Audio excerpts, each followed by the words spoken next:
August 6, 1945 Hiroshima நகரத்து மேல ஒரு அணுகுண்டு. அந்த அணுகுண்டுடைய பெயர் லிட்டில் பாய். 90,000 பேர் சாகுறாங்க.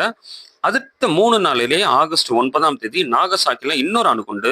அதுலயும் ஒரு 1,00,000 பேர் சாகுறாங்க. அந்த அணுகுண்டு பேரு ஃபேட் மேன். ஒரு தடியான மனிதர்.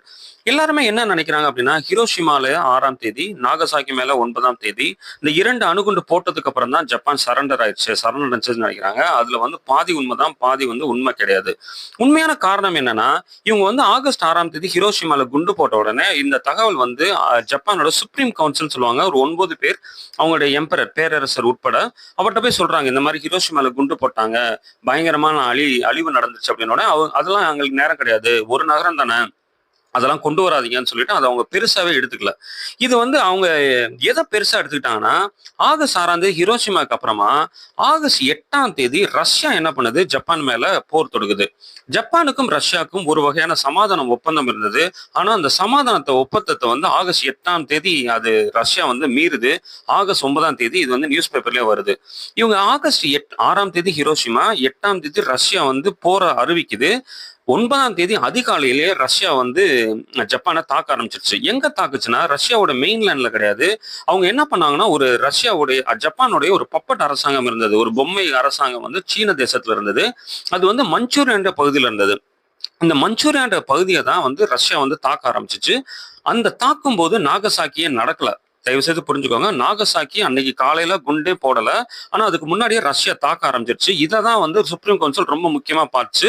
அன்னைக்கு தான் என்ன ஆயிடுச்சுன்னா, நாகசாக்கி மேல குண்டு போடுறாங்க. அப்போ வந்து அரசாங்கம் 2 வகையா உடஞ்சிருக்கு. ஒருத்தவங்க சரணடைஞ்சிடலாம், நம்மளால தாக்கு பிடிக்க முடியாதுன்னு சொல்லிட்டு. ஆனா ஜப்பானுடைய ராணுவம் பாத்தீங்கன்னா, கடைசி வீரர் இருக்க வரைக்கும் நம்ம சரணடைந்த பேச்சுக்கு இடம் கிடையாது, அது நம்ம ரத்தத்திலே இல்லைன்னு சொல்லிட்டு சரணடையில.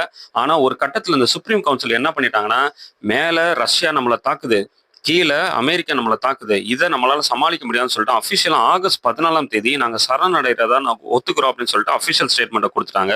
செப்டம்பர் 2 தான் அந்த ஒப்பந்தத்தை அவங்க கையெழுத்து போடுறாங்க.